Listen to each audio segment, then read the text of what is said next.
네, 틀딱TV 시청자 여러분 안녕하십니까? 오늘은 아주 귀한 손님을 모셨습니다. 여명 시의원인데요.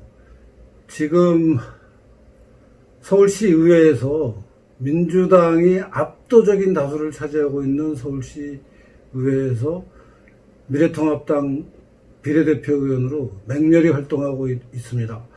우리 틀딱 초도색의 취지에도 아주 걸맞는 젊은 청년으로서 앞으로의 그 활동이 굉장히 기대가 되는 분인데요. 뭐 아시는 분들은 또 아는 분들이 많은 분으로 알고 있는데 오늘 여명시 의원 모셨습니다. 의원님 시청자분들께 좀 인사해 주시죠 우선. 네, 안녕하세요. 틀딱TV 시청자 여러분. 더불어민주당 서울시 의회에서 3년째 고통받고 있는 미래통합당 소속 서울시 의원 여명입니다. 안녕하세요. 네, 반갑습니다. 지금 더불어민주당 서울시 의회라고 했는데 우선 서울시 의회가 어떻게 구성되어 있는지 우선 그것부터 좀 설명을 하죠. 차차 우리 성장 과정에 관한 얘기는 다음 단계로 하고. 네. 서울시 의원 총 의원 수는 110명인데 이 중 102명이 더불어민주당, 그리고 6석이 미래통합당, 그리고 나머지 한 석이 정의당, 그리고 또 나머지 한 석이 그 바른미래당에서 민주평화당, 그리고 민주평화당에서 지금은 무슨 당이죠? 아무튼 교섭단체가 구성이 됐나요?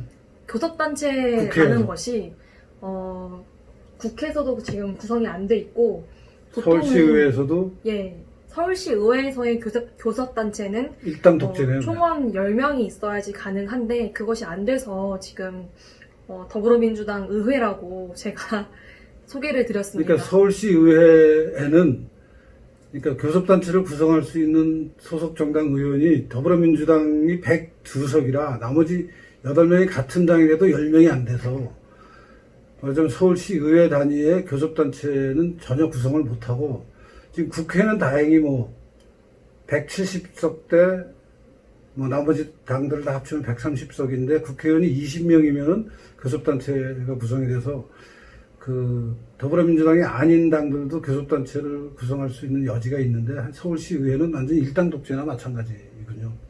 네, 그런 그 서울시의회에서 지금 열심히 활동하고 있는 여명시 의원인데요. 우선 현재 여러 가지 그 활동에 관해서는 좀 후반부에서 얘기를 들어보고 우선 우리 여명 의원님 미안하지만 나이 좀 밝힐 수 없어요? 굉장히 젊어 보이시는데. 저는 91년 1월 7일생으로 올해 만 29세, 한국 나이로는 30살입니다. 아유, 진짜 약관의 나이네요.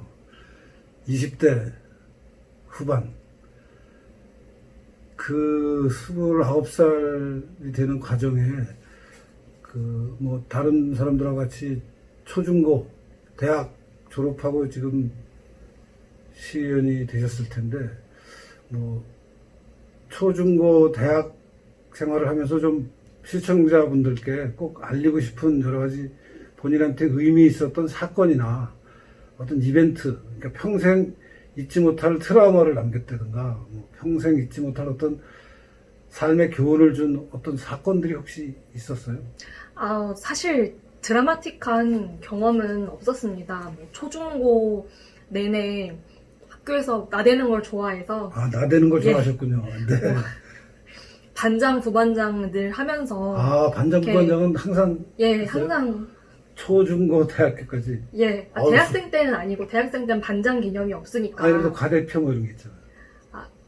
뒤에서 차차 말씀드리겠습니다. 네, 과대표는 안 했군요. 성장 스토리를 말씀드리면 너무 길 것 같은데, 어쨌든 저는 고등학교 때부터 아버지 영향으로 아버지가 역사를 전공하셨기 때문에 집에 역사책이 엄청 많았어요. 네.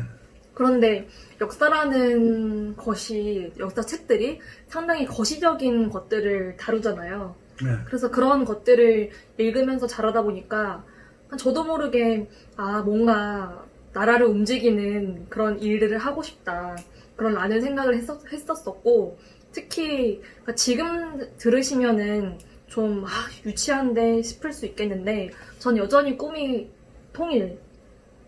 통일과 또 기회의 평등을 국민들한테 제공해주는 그런 정치인이 되고 싶다라는 생각을 어렸을 때부터 했었습니다.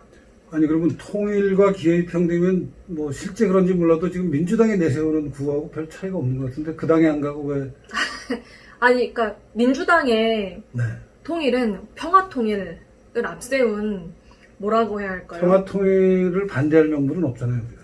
그러니까 그 평화 통일이라는 이름 뒤에 숨어 있는 진실을 봐야 하는데 이 정권의 주류 핵심층이 이른바 전대업으로 일컬어지는 그런 종북 학생운동을 했었던 분들 아닙니까? 아 그러니까 평화 통일 뒤에는 사실은 북한의 굴종적인 북한의 예속적인 노선을 평화로 가장한 거를 나는 꿰뚫어 보고 있다. 그렇기 때문에 민주당이 갈 필요 없다. 이런 거죠.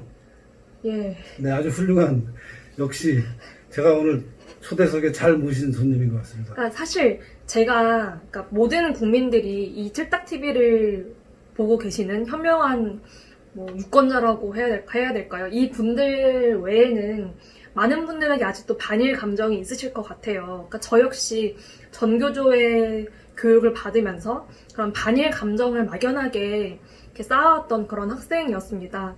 한편으로는 뭐 일본이 역사 왜곡을 하고 있다고 생각을 했었고 또 뭐 중국에서는 이른바 동북공정이라고 하는 그런 역사 왜곡 행위가 여전히 일어나고 있지 않습니까? 그래서 저는 고등학교 때 생각이 그러니까 정치라는 부분은 제외하고 나는 커서 역사학자가 돼야겠다.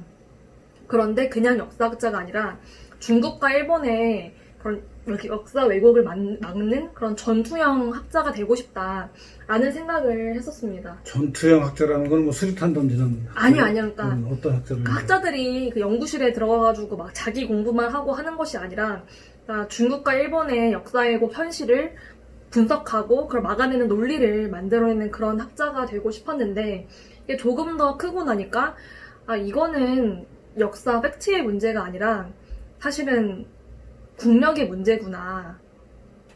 그래서 외교의 문제구나. 라는 것을 깨달았고, 더 나아가서, 이렇게 대학생이 돼서 현실들을 보니까, 이건 뭐, 사실 역사 왜곡이라는 것은 어떻게 보면 지역적인 문제였던 것 같아요. 결국은 국력의 문제다. 그러니까 국력의 문제이고, 역사 논쟁 자체가 그냥 소모적인 논쟁이고, 그러면서 자연스럽게 그런 역사 왜곡보다는 아까 말씀드린 뭐 통일, 뭐 기회 평등을 제공해주는 그런 정책을 만드는 일 그런 것들에 관심이 좀 생겼었습니다. 네. 그러니까 일단 하여튼 그 겉으로 내세우는 포장이 된 통일이나 기회 평등을 주장하는 것은 지금 민주당은 기회의 평등이 아니라 결과의 평등을 주장하는 그룹들이죠. 아니 우리 문재인 대통령이 시작할 때 기회도 평등 공정하고 결과도 공정할 거라고 그랬는데 결과도 공정하지 않고 기회도 공정하지 않은 게 지금 드러나고 있잖아요. 예, 근데 저는 좌파들의 본질이 위선이고 도구는 거짓말이라고 생각하기 때문에 그러니까 그런 생각을 언제부터 하게 됐는지가 나는 궁금해요. 그러니까 굉장히 지금 민주당의 문제는 본질적으로 잘 알고 있는 이제 판단을 하시는데 우리 여 의원이 성장 과정에서 어떤 시점에서 그게 내가 자신 있게 다른 사람한테도 그 얘기를 할 수 있다 하는 정도로 자기의 어떤 신념으로 깨닫게 됐는지 그게 궁금해요. 저는 보통 수저 계급론이 있잖아요. 뭐 금수저, 은수저 이런 식으로. 근데 저는 뭐 물질적인 그런 수저가 아니라 정신적 금수저를 이어받았다고 생각하는 게 저희 아버지가 보수세요. 그러다 보니까 자연스럽게 역사관이 뭐 좌파 쪽에 물들지 않을 수 있었고 그래서 막연히 민주당이 하는 일은 나쁜 일, 한나라당이 하는 일은 좋은 일이라는 그런 막연하고 유치한 그런 쪽에 서 있었어요. 그런데 대학생이 돼서 이렇게 보니까 말이 너무 어려워. 아니 계속하세요. 저 잘 알아듣고 있습니다. 네. 그러니까 그 확실한 주어진 환경이 보수적인 가치를 자연스럽게 받아들일 수 있었는데 그렇게 자연스럽게 받아들인 게 자기의 신념으로 딴 사람에서도 떳떳이 얘기할 수 있게 된 계기가 어떤 것이었는지를 한번 듣고 싶다 이거예요. 이런 거인 것 같아요. 그러니까 초등학생 때부터 아버지가 보좌관으로서 한나라당에서 일을 하시다 보니까 국회의원 보좌관. 예, 네. 뭐 이른바 막 광우병 촛불 사태, 그리고 노무현 대통령과 이회창 당시 대선 후보가 이렇게 논쟁을 하는 과정에서 나온 수많은 그런 이야기들, 특히 뭐 보수 정권이 권력만 잡으면 모든 것들을 민영화시킬 거다. 뭐 수도 민영화, 철도 민영화해서 우리는 뭐 평범한 서민들은 기차도 못 탈 거고, 뭐 수도 요금도 엄청 오를 거고, 전기 요금도 오를 거다라는 그런 거짓말들을 막 초등학생들도 떠들어요. 지금 근데 현실은 비슷하게 됐잖아요. 집권한 세력이 다른데 지금 문재인 대통령이 집권하고 나서 수돗물에서 벌레가 나오고. 예, 그런데 예. 그거를 어린 나이에도 어린 나이에는 부모라는 존재가 막 슈퍼맨, 슈퍼우먼 같은 존재 아니겠어요? 누구나 그렇죠. 네, 우리 아버지가 나쁜 편에 있는 사람일까 하는 생각으로 막 어린 나이에 뭐 찾아서 보고 하다 보면서 저 상대 뭐 아버지와 상대편에 서 있는 그런 정당이 하는 주장들은 상당히 거짓말이 많구나라는 것들을 뭐 알았던 것 같아요. 네, 그러니까 주어진 여건이 아버님 덕분에 보수 우파적인 가치관을 가진 환경에서 자라서 자연스럽게 그게 몸에 배게 됐는데, 그게 이제 자기의 확신으로 남들 앞에서도 나는 이렇게 생각하는 사람이다라고 얘기하게 되는 것은 성장 과정에서 있었던 여러 가지 사건들, 특히 뭐 광우병이나 그 이회창과 또 노무현의 선거 과정, 이런 것을 보면서 그 당시 이쪽 지지하는 사람 저쪽 지지하는 사람들이 주장하는 것을 교차시켜 보니까 우리 편이 보수 우파가 하는 게 맞구나 하는 생각을 하면서 이제 남들 앞에서도 떳떳하게 나는 이렇게 생각합니다 할 수 있는 어떤 그 확신을 갖게 됐다. 그 말씀이에요. 확신이란 거는 사실 제가 뭐 뒤에서 말씀드릴 그런 보수 대학생 운동을 하면서 생겼고, 그러니까 원래 막연한 그런 유권자로서의 보수라는 생각밖에 사실은 없었죠. 막연하게. 그런데 제가 수면여대 정치외교학과에서 이렇게 학업을 했는데, 그러니까 정치외교학과면은 보통 뭐 여러 나라의 정치사를 배웁니다. 그때 미국의 그런 정치사를 공부하는데, 그러니까 지금 우리나라 상황과 똑같은 상황이, 그러니까 뭐 좌파 페미니즘이 정말 강풍을 일으키고 온갖 환경론자들 아니면은 뭐 다문화론자들 혹은 포퓰리스트들이 기승을 하고 있을 때 레이건이 등장하면서 이렇게 많은 것들이 상당히 정당화됐었는데, 그때 그 바람을 일으킨 보수운동, 그리고 그 보수운동을 이끈 첫 번째 세력이 대학생들이더라고요. 그래서 그것을 보면서 사실 대학가가 많이 좌편향이 되어 있고, 이건 너무나도 그냥 디폴트 같이 정해져 있는 부분인데, 대학생활 하면서 뭔가 보수 우파를 지지하면 좀 이상한 사람 취급받는 현실이 있죠. 네.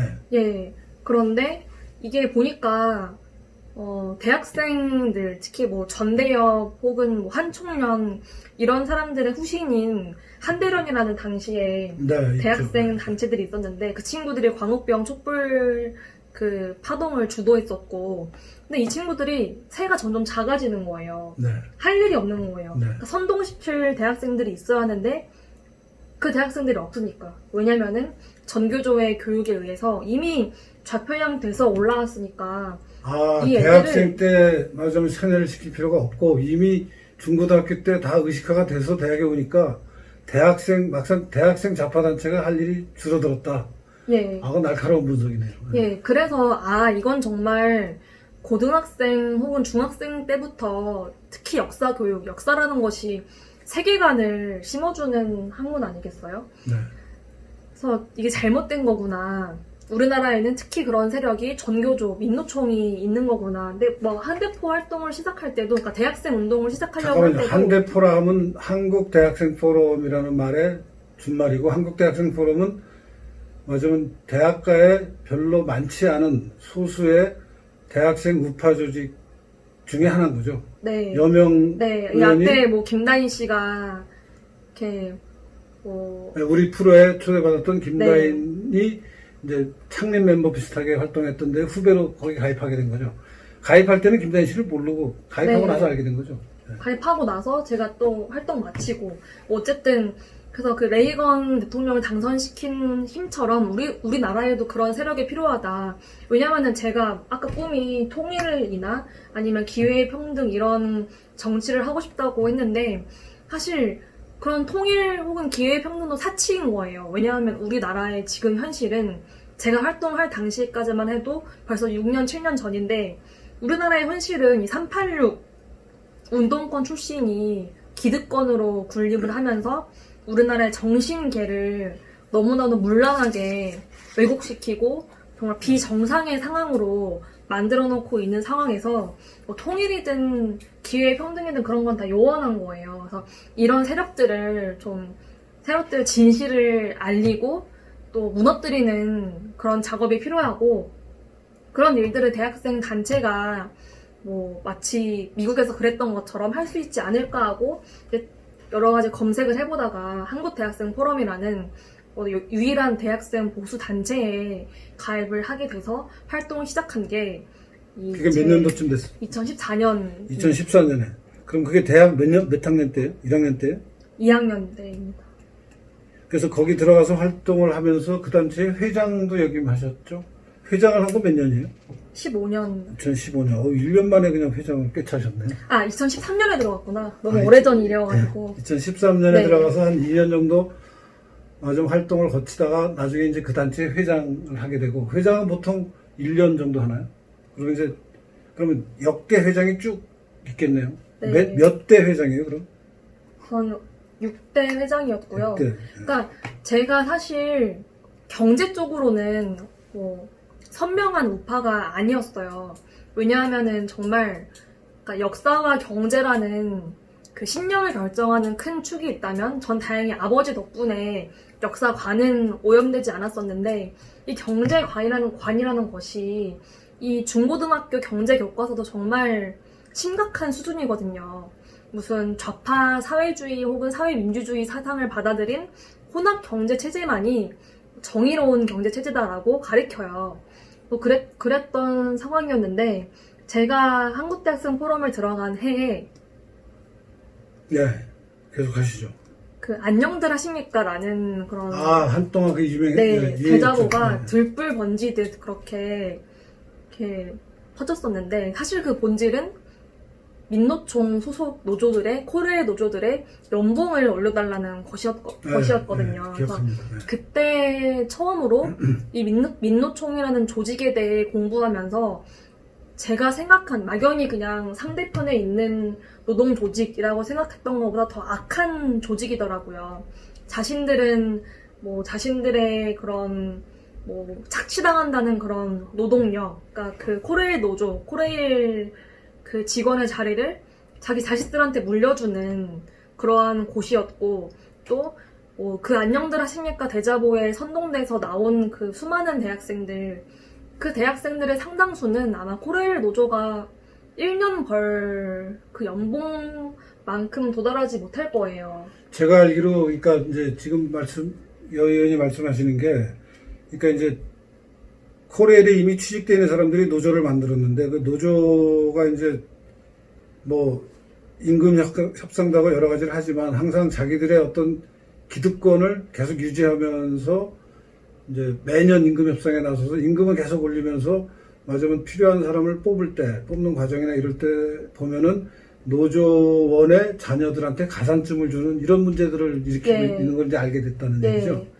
그래서 그 노조의 기득권 지키기. 맞으면 착취받는 노동자라고 자기들은 주장하는데 그 착취받는 노동자가 자기 아들한테도 착취받는 노동자가 되라고 기득권을 일자리를 세습시키는 일을 앞장서서 하고 있는 이 역설을 사실은 많은 사람들이 잘 모르는데 저는 이제 연구를 해서 좀 알게 됐는데 우리 여 의원은 대학생 때 한창 활동할 때 그 현실을 아마 네. 보고 이게 말이 안 되는 네. 일 아니냐 하는 생각을 네. 했던 것 같아요. 아주 훌륭한 그리고 장면이었습니다. 네. 저는 항상 좌파가 뭐냐 한마디로 정의한다면 좌파는 곧 위선이다 라는 그런 정의를 내리는데 사실 그때 깨달은 거예요. 이 안녕들 하십니까 사태로 이 노조를 공부하고 연구하면서 이 사람들은 더 역겨운 것이 서민인 척하고 노동자인 척하고 그리고 비정규직 파리를 하고 여성 인권을 외치는데 사실 그 속내는 전혀 정반대의 모습들이거든요. 지금 말씀하시는 여러 가지 그 정반대의 모습이 사실은 최근에 있었던 뭐 박원순 시장의 문제, 또 뭐 안희정, 뭐 오거돈, 또 뭐 그 앞엔 조국 하여튼 뭐 이런 사건, 일련의 사건들이 사실은 그런 것들을 들춰내는 사건들이라 우리 여명 의원이 굉장히 탁견이 있으셨네, 젊을 때부터. 그러니까 저는 너무 답답하고 힘들었던 게 정말 좌파의 본질은 한 껍데기만 떼서 들어가면은 그 위선 덩어리인데 많은 국민들이 삶이 바쁘고 생이 바쁘다 보니까 앞에서 외치는 구호 한마디로 저 세력을 뭐 과격하지만 그래도 핍박받는 노동자다라고 그렇게 바라보는 것들이 항상 안타까웠는데 예, 아니 뭐 저도 100% 동의하는 말이지만 사실 그 위선의 문제는 좌파만 있는 게 아니고 우파에도 많죠, 위선이. 저 너무 깊은 얘기니까. 아니 그러니까 사실은 위선의 문제는 뭐 우리나라만 있는 게 아니고 전 세계 다 겉으로는 옳은 말만 하고 좋은 말만 하지만 사실 각자의 삶을 들어가서 스스로 그 기준에 만나를 이제 돌이켜 보면은 그걸 못 맞추는 경우도 있고 그럴 때 이제 굉장히 좀 겸허하게 나도 노력은 하는 사람이지만 뭐 이런 모자란 부분도 있습니다 하는 것을 사람들이 다 인정하면서 좀 이렇게 겸손한 태도로 여러 가지 일을 이렇게 마주해야 되는데 가장 뻔뻔한 게 좌파들은 사실은 가장 그러면서 가장 안 그런 척 하니까 이제 막 분노하게 되는 거잖아요. 네. 사실 여 의원도 그렇고 저도 그렇고 지금 말씀한 위선의 문제에서 자유로울 사람은 사실 인간적인 기준에서 다 누구나 조금씩은 있을 거예요.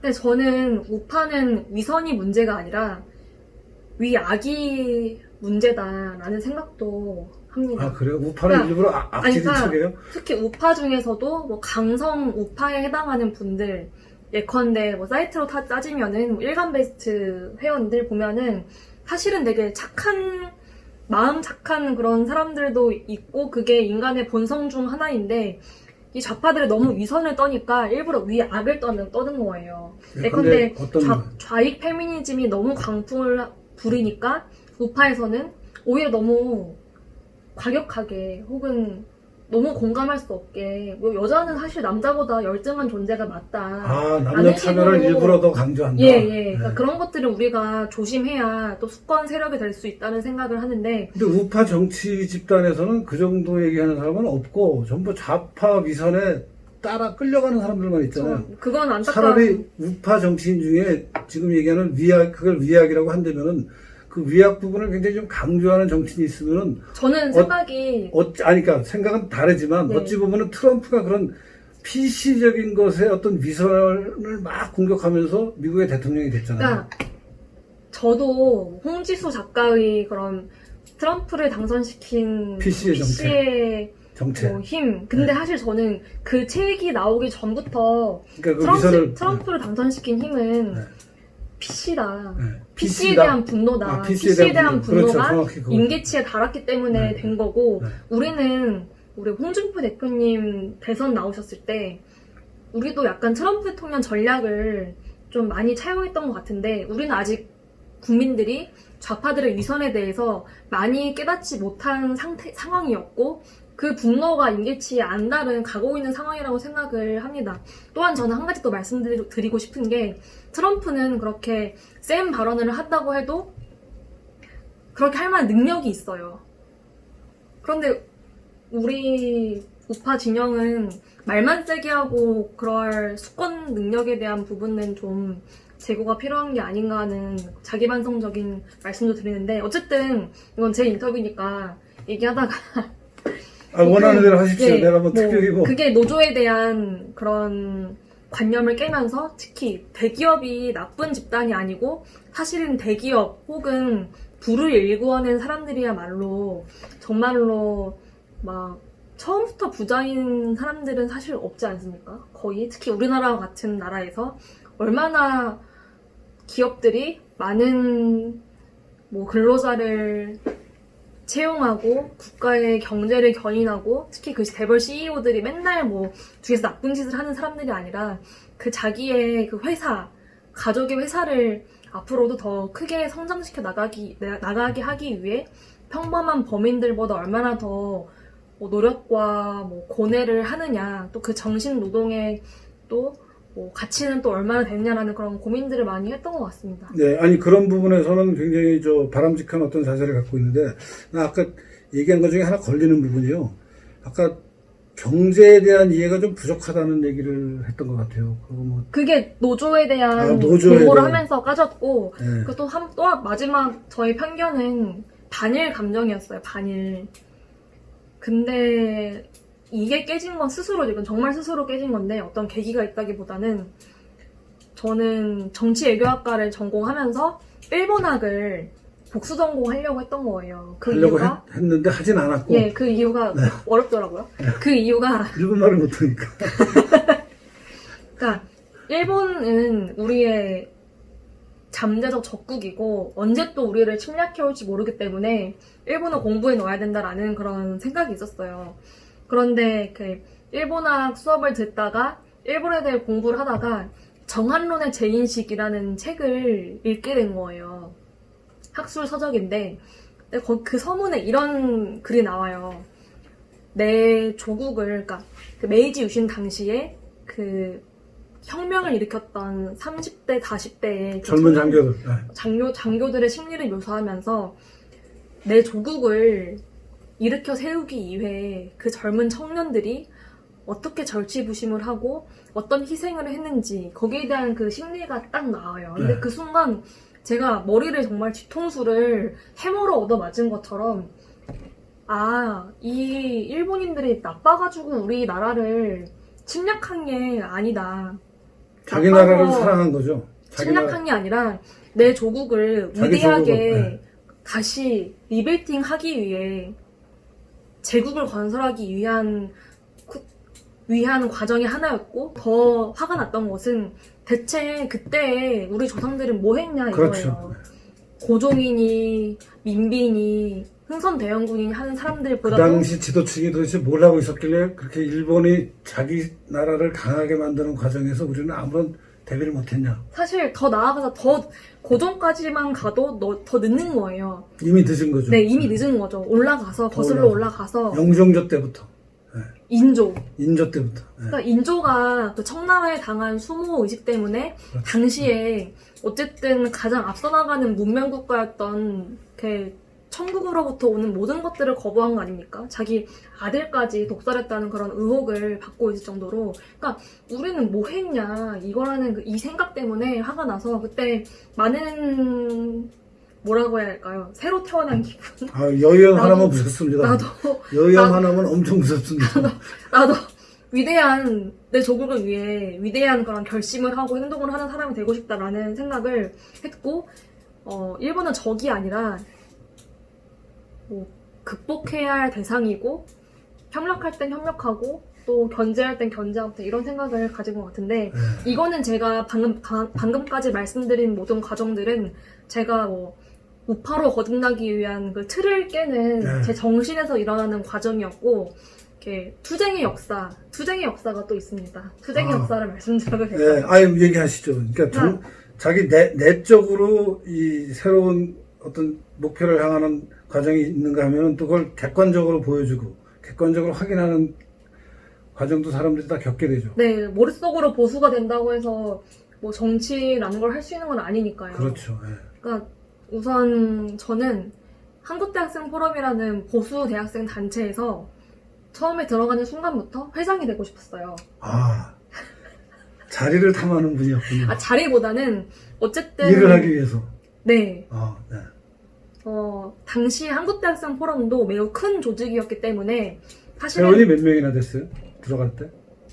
그때까지만 해도 80명은 됐습니다. 전국에 80명이었고 80명. 온라인 회원은 10,000명이었고 온라인은 10,000명. 그렇게 많다 보니까 원래 많은 조직의 특성이 뭡니까? 포퓰리즘을 해야 합니다. 거기서도 대중을 설득하고 선동해서 우리 편으로 데리고 와야지만 이 아이들에게 뭐 우리의 가치를 뭐 주입할 수 있는 거니까 포퓰리즘을 할 수밖에 없는 거죠. 네. 근데 저는 사실 어린 마음에 그게 너무 싫었던 거예요. 그래서 제가 들어갔을 때까지만 해도 위안부 그 정대협이 주최하는 수요 시위. 수요 시위가 아니라 무슨 무슨 유럽 여행 굿 같은 거. 굿. 아, 네, 굿도 했어요? 광화문에서 굿이 있었는데 아, 그런 굿판도 걸렸군요. 예, 그러니까 굿 비스무리한 네. 그런데 참여도 했었고 여러 아, 가지 본인이? 아니 단체 차원에서 아, 그러니까- 한대포가 정대협 예. 행사에 단체로 참여해서 아마 정대협이 주최한 행사였을 거예요. 듣던 중 처음 듣는 얘기네. 그러니까 이런 왜냐면은 흑의 역사가 있었다니. 그러니까 대중이 옳다고 생각하는 일들을 어느 정도는 해야지만 우리가 주장하는 그런 우파적인 이야기도 할 수 있으니까 그런 판단이었던 것 같고 근데 또- 대중이 옳다고 하면 지구는 계속 편편했어야 되는데 지구가 둥근 거 밝혀진 거는 대중이 옳다고 해서 그런 게 아니라 선각자가 그걸 얘기하고 희생을 하면서 대중을 설득했기 때문에 세상이 인식이 바뀌게 된 거잖아요. 그러니까 제가 아까 제 인식의 틀을 깨게 된 과정들이 뭐 역사관, 일본에 대한 생각, 경제, 특히 노조에 대한 생각이었는데 이 세 개 중에 사실 한국대학생 포럼은 국가 안보에 대해서는 상당히 오른쪽이에요. 네. 경제에 대해서도 상당히 시장 경제 쪽으로 오른쪽이었어요. 타협이 없는. 근데 사실 역사관이나 위안부 문제 그리고 일본에 대한 그런 반일 감정에 대해서는 아무래도 대학생들의 그런 눈높이에 맞춰가지고 좀 왔다 갔다 했던 것 같아요. 당시에 저희 들어갔을 때 지도부가. 네. 어쨌든 그런 생각도 있었고, 또 저는 사실 뭐든지 내가 들어간 곳에서 중심이 되고 싶어 하는 그런 나대고 성향. 싶어. 쉽게 얘기하면 좀 나대는 있어요. 근데 이렇게 많은 분들이 오해하시는데 너 정치하려고 한대포 들어가는 거야?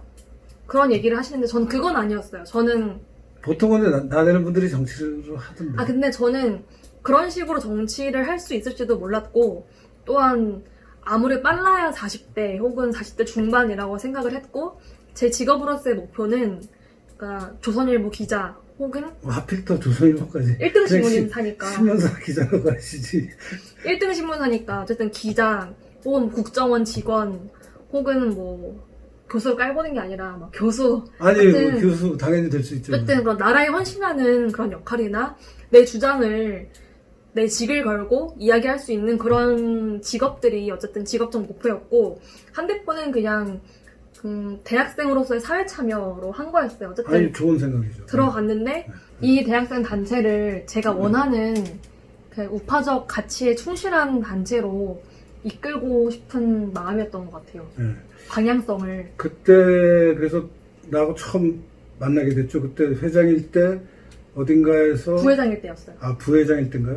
어딘가에서 그 단체 회원들이 강연회를 개최하고 나를 연사로 불러서 그때 처음 알게 됐죠. 네.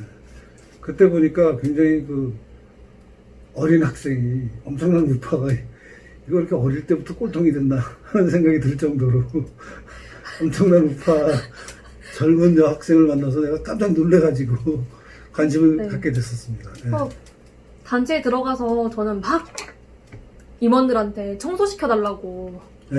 뭐라도 일을 하고 싶어서 청소시켜달라고 하고 또 보통 그런 단체들이 대자보를 붙이는 일들을 해요. 네. 써서 붙이기도 하지만 뿌릴 때는 인쇄해서 네. 전지에 인쇄를 해서 이렇게 그렇죠. 각 대학에 붙이는데 이렇게 이 20장만 돼도 갖고 다니기 힘들죠. 이만해요. 네. 나무 통만한 그렇죠. 굵기인데 그때 택시비도 없는 그런 대학생이니까 그걸 낑낑 메고 아무도 안 시켰는데 뭐 숙대 인근에 뭐 숭실대, 동국대, 중앙대 뭐 이런 대학들에 가서 막 붙이고 그러기도 하고 붙이다가 뭐 그 좌파 학생들하고 싸움하고 그런 적은 없어요.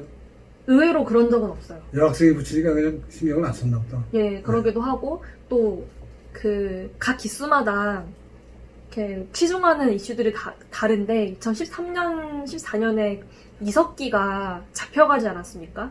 그때 이석기를 사형시키자라는 그런 집회에 저희 단체가 참여했었는데 그때 어버이연합 어르신들께서 그 집회를 주최하시고 저희가 참여를 하고 상대 쪽에선 통진당 그래서 뭐 이정인이 김재현이니 이렇게 나와 있고 그렇죠. 또 좌파 네. 대학생 단체들이 있는데 네. 그때 저 인원동원을 하기 위해 제 대학생 후배들을 막 끌고 네. 한 20명을 끌고 다시 저희 진영으로 돌아가려고 하는데 그때 딱 어버이연합 어르신들이 네.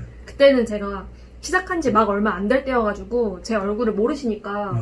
너 좌파년이지 이러시더니 갑자기 네. 그냥 때리시는 거예요, 저를 막. 저런. 그렇게 어머나 어르신들한테 맞아본 적도 있고. 고생이 많으셨네요. 예, 또 막 이렇게 집회를 하면서 발언을 하고 있으면은 저 바깥에서 막 일배충이다 이런 식으로 이렇게 공격을 하기도 하고, 또 그러다가 제가 가장 크게 한번 맞불 집회처럼 했던 것은 민노총과 전교조가 연가투쟁을 하는 거예요. 명목이 세월호 참사 희생자들을 위한 연가투쟁이라고 하는데 사실 그럴 리가 없죠. 속내에는 그 민노총과 전교조가 연봉 협상을 하기 위해 연봉 올려달라는 게 그 취지였어요. 그리고 2015년 제가 회장 됐을 때인데 무슨 너무 기가 차고 어이가 없고, 그때가 막 2014년, 15년이 좌파들이 세월호를 성역화를 막 시도하고 있어가지고 네. 그때도 광화문 광장이 무슨 왜 소도처럼 네. 그렇게 돼 있던 때였거든요. 네. 근데 참을 수가 없어서 제가 맞불 1인 시위를 하려고 마음 먹은 거예요. 그래서 일단은 위장을 해야 하니까 노란색, 위장을 했어요. 예, 걔는 노란색을 좋아하니까 네. 노란색 큰 판때기에다가 앞에는 그 글씨들로 교사가 있어야 할 곳은 교단이고 광장이 아니고 제발 세월호 참사 희생자들을 정치적으로 악용하지 말라. 당신들은 나쁜 사람이다라는 그런 취지의 글을 써가지고 이렇게 광장을 가는데, 혼자 예, 사실 너무 무서웠겠네요. 무서웠던 네. 거예요. 근데 노란색 판때기니까 문제없이 가는데 민노총 아저씨들이 막 부르더라고요. 자기들 편인 줄 알고. 네. 근데 제가 부르니까 또 갔어요. 다가갈수록 그 글씨가 보이지 않습니까? 보자마자 이 아저씨들이 막 흥분해가지고 이씨 무슨 년이 뭐 뒤지려고 어쩌고저쩌고 막 하면서 저런. 욕을 하다가 어쨌든 하긴 해야 하니까 네. 이렇게 피켓을 딱 들고 이렇게 광장에 섰죠. 네. 다행히 그때에는 광장이 그 쓴 장소가 구체적으로 어디예요? 그 바로 시청이에요. 시청 대한문화. 시청, 옛날 시청 건물이 지금 도서관으로 쓰이는데 그 도서관 바로 앞. 옛날 시청 건물이라는 게 그러니까 그 옛날에 법원이 있던데 아니요. 정동 서울시청 청사가 있으면은 그 바로 앞에 조그맣게 건물 하나 있잖아요. 그러니까, 그러니까 시청 광장에서 한 거예요. 시청 광장. 네.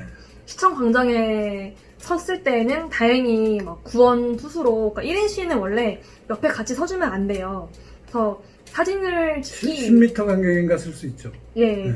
그래서 저희 단체 회원 한 명과 또 저랑 친한 그 한대포 출신 선배들이 와가지고 이렇게 지켜봐주는데, 그러니까 들자마자 막 순식간에 전교조와 민노총, 그 민노총과 전교조의 막 끈앞풀들 이렇게 둘러싸여가지고 그때 평생 먹을 욕은 다 먹었던 것 같아요. 그래서 정말 그때 이런 표현 좀 그렇지만 소변 나올 뻔한, 지릴 뻔했다. 너무 무섭더라고요.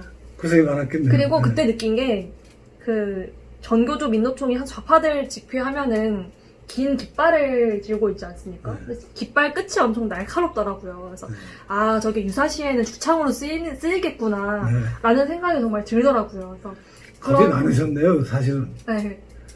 죽창으로도 쓰일지도 모른다는 겁도 느꼈다는데, 네. 가면서 우리 한대포 회장할 때 여러 가지 그 투쟁 경력을 지금 얘기하고 계시는데, 너무 여러 가지가 있어서 네. 좀 줄여서. 그럼 기사를 한번 찾아봐 주시면. 아주 그 대표적으로 꼭 우리 시청자들께 전하고 싶은 사건이 하나만 얘기를 하죠. 너무 이거저거 얘기하면 좀 시간만 너무 뺏길 테니까. 가장 대표적인 사건. 국정교과서 활동이었던 것 같습니다. 그러니까 여러 가지 활동을 했지만 저는 이전에 말씀드렸다시피 전교조가 우리 학생들의 뇌와 세계관을 빨갛게 오염시키고 있다. 그렇기 때문에 대학생에서의 활동은 소용이 없고 정말 이 교단에서 전교조를 쫓아내야 된다라는 그런 생각을 갖고 있었기 때문에 네. 저희 기수, 제가 회장일 때 저희 한대포는 오로지 올바른 현대사 교육과 전교조는 나쁘다라는 그런 투쟁 방향을 삼았는데 네. 마침 그때에 박근혜 대통령께서 그 국정교과서를 밀어붙였던 때예요. 네.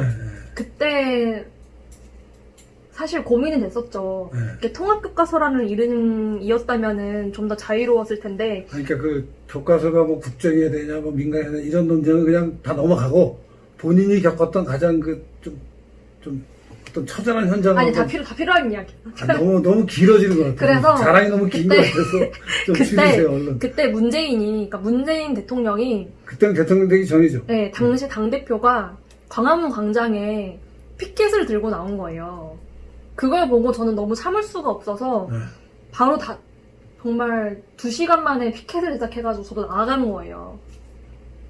통합교과서를 지지한다. 네. 라는 식으로 했었고, 네. 그리고 대자보를 써서 저희 학교에도 붙이고, 또 인쇄해서 전국 대학교에, 저희 단체에 가입된 전국 대학교에 붙이고, 네. 그런 투쟁을 했던 게 저는 기억에 남고 의미가 있었던 게, 사실 좌파 대학생이 많고 다수이지만, 보수 대학생들은 없는 게 아니라 샤이예요. 네, 샤이하죠. 네. 그렇기 카밍아웃을 때문에 안 하죠. 네. 좌파들은 의견을 냈는데 보수들은 의견을 안 내요. 네. 그러다 보니까 대학교의 모든 대학생들이 뭐 역사 교과서에 반대한다는 그런 여론이 잡힐 무렵이었어요. 네. 근데 이렇게 한대포에서 또 제가 활동을 함으로써 비등하다. 네. 이 교과서를 지지하고 지지하지 않는 그런 의견이 비등하고 이 논쟁을 뭔가 역사의 팩트 논쟁으로 끌어왔다는 점에서 저는 보람이 있었고 큰 사건이었다고 생각을 합니다. 그 젊은 학생으로서, 어린 학생으로서 겪기 어려운 여러 가지 그 현장에서의 상황이 많이 있었네요. 그 얘기를 들으면은 사실 저도 같은 이제 캠퍼스에서 물론 교수이지만 교수 사회도 비슷해요. 우파 교수들이 많은데 우파 교수들은 싸우지 않고 그냥 피해 다닙니다. 학생들도 그렇고. 근데 이제 그래서 저도 싸운다고 싸우지만 교수를 상대로 싸우는 건 아니고 이제 사회적인 발언을 통해서 싸우게 되고, 학생들은 학생들대로 그런 분위기에서 보수파 학생들이 굉장히 많은데 이 친구들은 그냥 입을 다물거나 애써 나는 정치에 무관심하다 하는 식으로 이제 회피하는데, 우리 여명 의원은 그때부터 정면으로 싸웠던 것 같아요. 아주 훌륭한 학생이었던 것 같고, 사실은 그래서 그 나를 이제 강연 때 불러서 강연을 하면서 알게 됐는데, 그러고 나서 가끔 이제 이렇게 기사를 보면은 뭐 한국대학생 포럼에 뭐 여명 어쩌고가 무엇을 했다 그러고 기사가 가끔 나더라고요. 그래서 야, 이 친구 대단하구나 하는 생각을 하게 됐었습니다. 사실 저도 그런 그 투쟁을 보면서 아, 이런 학생은 정말 훌륭한 학생이다. 태극기 집회 때 얘기도 해도 될까요? 태극기 집회 때 얘기도 그러면 한 번만 더 하고 이제 투쟁 경력은 그걸로. 아니, 태극기 왜냐면 집회는 제가 좀 도입 부분을 제가 설명을 할게요. 그러니까 이제 상황이 쭉 진척이 돼서 박근혜 대통령이 이제 세월호 문제하고 뭐 그 최순실 사건으로 연결이 되면서 이제 저 좌파들이 주말마다 광화문 한복판에서 이제 그 박근혜 대통령을 탄핵하자는 집회를 할 때 저거는 좀 지나친 거 아니냐, 뭐 박근혜 대통령이 문제가 있더라도 저렇게까지 공격받을 일은 아니지 않느냐는 생각을 저도 했고 많은 사람들이 했는데, 그때 보니까 우리 여명, 그때는 전 한대포 회장이 태극기 집회에 연단에 서서 연설을 하더라고요. 근데 그때 연단에 쓰면서 결심이 있었어요. 네, 얘기 좀 하시죠. 네. 좀 짧게. 너무 길게 하지 마시고. 나는 정치라는 것을 못하겠구나. 정치의 꿈을 포기해야겠다. 하지만 내가 사랑하는 이 대한민국의 이 좌파 언론, 또 좌파 세력, 좌파 민노총, 이 사람들한테 무너지기엔 너무 아까운 나라니까 내가 사랑하는 이 나라를 위해 내가 정치라는 꿈을 포기하고라도 연단에 서야겠다. 왜냐하면 어떤 청년도 그때는 나서지 않았으니까. 네, 그랬었어요. 네. 그랬었습니다. 네. 그러니까 근데 그게 나로서는 되게 본인이 일부러 지금 가면을 쓰고 얘기하는 거 아닌가 하는 생각도 드는 게, 사실은 태극기 집회 연단에 올라간 것이 여명의 정치적 어떤 발판이 나는 됐다고 생각하는데, 지금은 그렇게 나는 그렇게 생각하는데, 그때는 그 생각이 없이 정말 나는 이제 저기 올라가서 이런 발언을 하면 앞으로 나는 그냥 정치 생명이 끝나는구나 하고 올라갔겠죠. 아니야, 그게 아니라 국민 다수가 혐오하는 집회였고, 그 당시에는 집회 인원 수도 무척 적었고, 그렇죠. 네. 이 혐오하는 시선은 앞으로도 영원히 바뀌지 않을 거라는 건 그때 알았어요. 알지만 내 의무를 다하기 위해 나갔던 건데, 그렇지만 정의가 승리한다. 결국에는 승리한다. 승리하지 하는- 못했지만 아니, 이게 아직도 진행 중이라 네. 앞으로 어떻게 될지 모르겠어요. 너무 그렇게 지금 보니까 패배의식에 젖어 있는 거 아닌가 하는 생각도 드는데, 그때는 안 그랬는데. 자꾸 지기만 하니까 물론, 정치적으로 지금 여러 가지 뭐 국회는 저렇게 막 170석, 180석을 저쪽에 내주고, 서울시의회는 지금 110석 중에 102석이 저쪽 차지고 하지만, 이제 꽃도 지면은, 그러니까 피면 지거든요. 세월이라는 게 사이클이 있는 거니까 앞으로 그런 여러 가지 이제 현장에서의 어려움, 현실에서의 어려움이 물론 굉장한 고통이겠지만 희망을 잃지 마시고, 나 같은 사람도 사는데 왜 우리 여 의원 같이 앞으로 창창한 분이 이건 희망- 잘라주세요. 왜 너무 패배의식에 젖어 보이니까. 아니 그래서 패배의식에 젖지 말라고 얘기를 하는 거고. 아무튼 그래서 오히려 나는 그 당시 그렇게 태극기 집회에 나가서 말하자면 내가 앞으로 매장될지도 모른다라는 두려움이 있음에도 불구하고 그런 발언을 했던 게 오히려 정치적 발판에 발판이 됐다고 나는 생각하고, 앞으로도 그런 일들이 생길 거라고 생각해요. 너무 그때그때의 세분리에 따라서만 판단하지 말고 길게 내다보면은, 뭐 나도 항상 그런 선택을 한 건 아니지만 사람마다 누구나 다 길게 보면은 그때 내가 이렇게 했으면 좋았을 텐데 왜 그때 그거 못했을까 하는 후회도 하게 되는 거니까, 뭐 이건 좀 더 많이 산 사람으로서 옆에서 그냥 거들어주는 거니까 너무 내 말에 또 뭐 좌지우지 안 당할 거잖아요. 그냥 알아서 하실 거니까 잘 알아서 하세요. 아무튼 그래서 그동안에 이제 그 투쟁 경력은 그 정도로 마무리를 하고 시의원이 됐어요. 시의원은 이제 말하자면 그 제가 배경 설명을 좀 드리면은, 이제 지방선거가 지난번 대통령 선거가 끝나고 1년 후쯤이죠. 1년 후쯤에 이제 그 지방자치단체 선거가 있었고, 그 지자체단체 선거에서 여명 이제 자유한국당의 맞아 서울시 비례 후보로 3번으로 공천이 됐어요. 비례가 뭐 평상시 같으면은 한 7번, 8번, 9번, 10번까지도 당선이 되는데. 아니요. 그렇지 않아요? 보통 5명 되는 거예요. 보통 5명쯤 되는데, 비례가 그럼 전체 몇 명이에요? 110명 중에? 비례의원으로. 5명이요. 각 당에? 아니요. 총 총 5명에, 그러니까 110석 중에 비례는 여야를 다 합쳐서 그냥 5석밖에 없다. 그 중에 3번째에 들어가시는구나. 참 어려운 과정에 들어갔습니다. 네. 아무튼 그래서 서울시 비례의원으로 이제 서울시 의원 활동을 하신 게 만 2년쯤 됐죠, 지금? 만 2년 동안에, 그러니까 아주 110석에서 102석이 민주당이니까 오죽하겠어요. 지금 국회가 300석 중에 170석 넘는 게 이제 저쪽 의석이니까 지금 뭐 상임위를 다 저쪽에서 싹쓸이를 하고 이제 그런 판인데, 서울시의회는 그거보다 더 심한 편중이 있는 상황인데, 거기서 겪었던 어떤 애로사항 같은 거를 대표적인 거 한두 개만 얘기를 해주시죠. 한숨을 쉬시네. 아니 늘 모든 게 애로사항이어서 이건 뭘 말씀드려야 할지 사실 모르겠습니다. 그러니까 거기서 지금 2년 동안에 거기도 뭐 상임위 같은 게 있지 않습니까? 국회 상임위가 있듯이 그 서울시의회도 뭐 이렇게 전문 분야를 나눠서 의원들이 이렇게 분포가 배치가 돼 있잖아요. 어디서 활동을 하셨어요? 저는 지금까지는 교육위원회에서 활동을 했는데, 교육위원회. 네. 그 서울시 의원이 감사하는 기관이 크게는 서울시청과 서울시 교육청이에요. 네. 근데 저 같은 경우는 교육위원회 소속이니까 네. 서울시 교육청을 감사해야 하고, 이 교육청의 수장은 조희연. 네. 교육감인데, 이 조희연 교육감이 다 아시다시피 성공회대 교수 출신에, 그 전에는 뭐 좌파 운동 오래 했던 그런 학자인데, 모든 걸 이념적으로 정책을 끌어가는 거예요. 네. 예컨대 뭐 자사고 폐지, 국제중 폐지, 외고 폐지, 네. 그 큰 줄기가 있고, 네. 나머지 정책들, 예컨대 전교조가 진단고사를 다 폐지하지 않았습니까? 네. 애들 줄 세우게 하는 거라고. 네. 시험을 못 보게 하죠. 아예. 네, 네. 그 평가를 하지 말라. 그런 것들이 옳지 않다는 걸 알면서도 끌려다니고, 네. 또 뭐 각종 뭐 노동교과서니 뭐 인원고 사태니 이런 일들이 정말 네. 무수하게 일어나는 곳인데, 네. 아무리 제가 그 상임위원장에서 뭐 공무원들한테 뭐 질책을 하고 질의를 하고 조혜연 교육감한테 따져도 그 공간에서만큼 저는 철저하게 혼자인 거예요. 그랬겠네요. 예. 나머지 12명의 민주당 소속 의원들, 예. 그리고 공무원들, 그리고 교육감.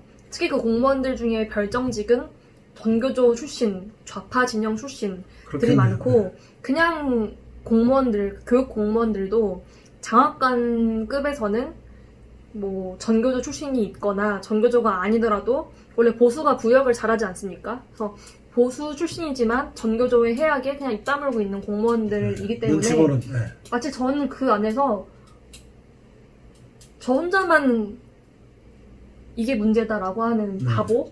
예. 나머지는 그게 문제가 아닌데 왜 너는 그게 문제라고 해? 라는 그런 전체적인 분위기, 이게 힘들고. 그러니까 도저히 어떻게 본인의 뜻이나 이런 것을 정책이나 그 조례 입법으로 관철시킬 수 없는 그런 여건에서 예컨대 예산을 잘못 쓰고 있다, 왜 교육정책의 방향이 이런 방향이냐는 문제제기를 해도 그것이 어디 뚫고 들어갈 여지도 전혀 없이 그냥 그렇죠. 저쪽이 첩첩산중으로 둘러싸고 있었다 이 얘기죠. 또 한 번은 그 예산 심의 때문에 밤을 새는 날이었는데, 그 북한 교사와 남한의, 그러니까 대한민국의 교사가 교류를 하는 조례안과 예산이 올라와 있는 거예요. 그래서 저는 이건 절대 안 된다. 네.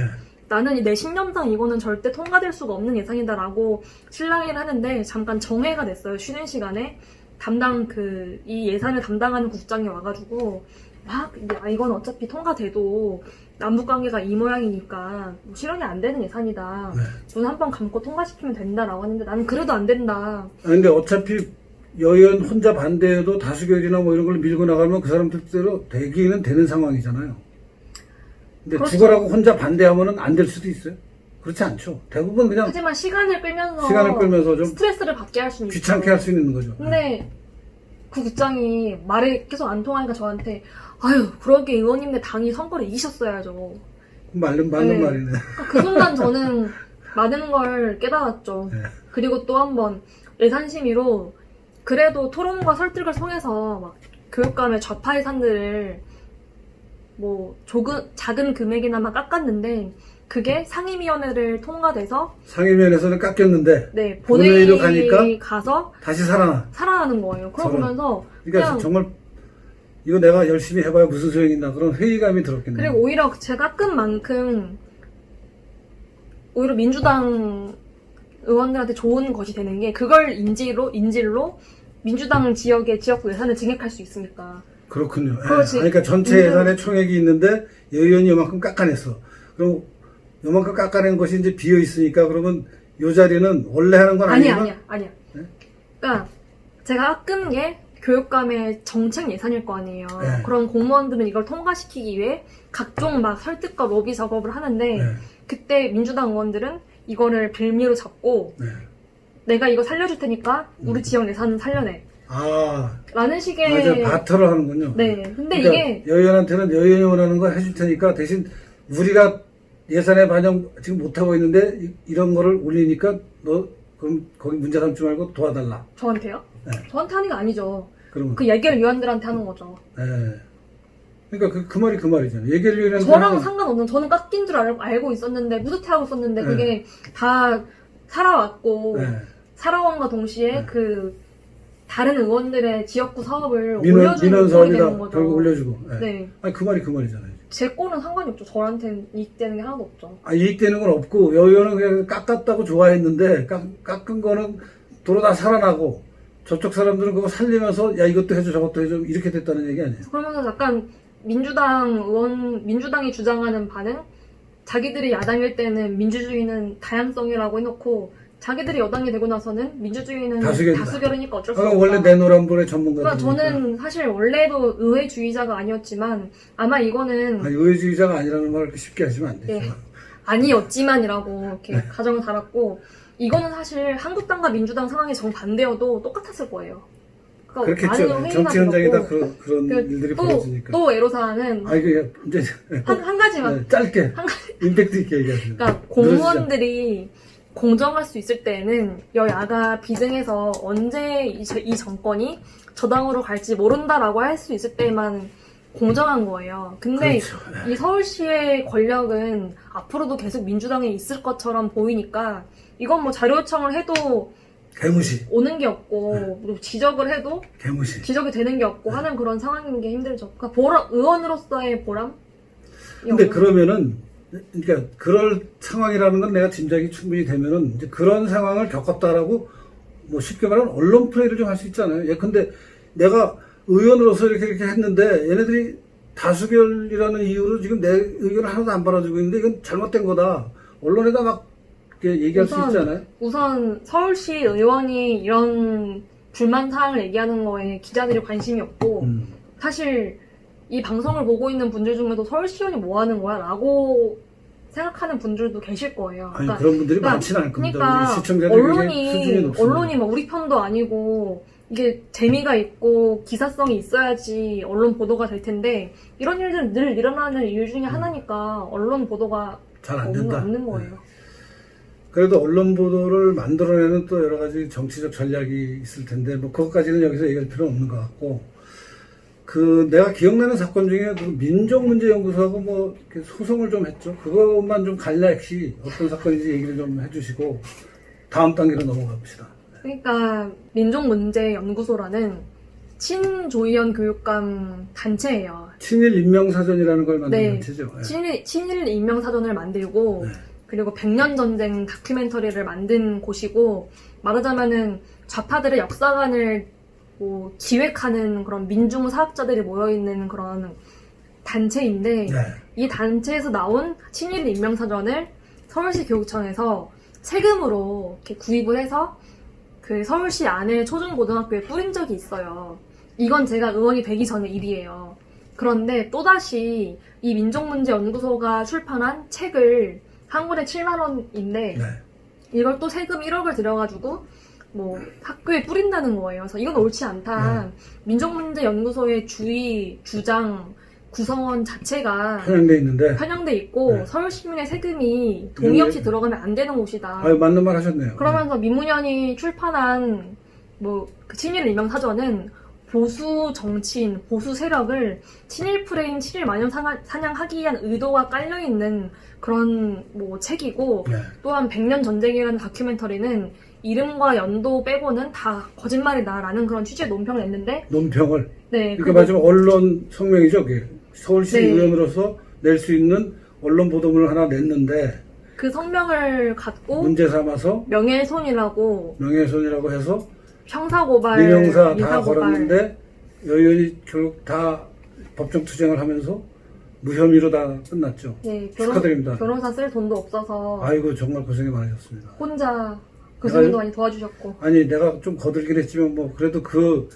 민형사 사건을 저도 요새 겪고 있는데 그 막상 겪으면 굉장히 스트레스입니다. 스트레스고 일을 잘 못하게 되는 게 뭘 하다가 그게 툭 날라와요. 그럼 또 이게 그냥 무시할 수 있는 일이 아니기 때문에 거기에 또 집중해서 뭘 해야 되면은 원래 하던 일의 흐름이 끊기는데 그게 계속 반복돼요. 그래서 막 송사가 2년 끌고 3년 끌면은 항상 그런 어떤 중간에 이 사건 때문에 자기가 계획한 일을 원하는 대로 진행 못하게 되는 일을 내가 겪고 있어서 우리 여 의원이 겪었던 그 심정을 내가 잘 이해하는데 그래도 결국 다 무혐의 처리가 되면서 형사는 무혐의, 민사는 이제 아무런 책임이 없다라는 걸로 돼서 깨끗하게 정리가 됐죠. 정말 축하드립니다. 그 남들이 쌓기 어려운 투쟁 경력을 훌륭한 경력을 하나 쌓으셨네요. 또 우파의 주요 논거가 생긴 거죠. 친일 네. 인명사전이 정치적으로 편향됐다라는 얘기를 해도 문제가 네. 없다. 아니, 당연한 얘기예요.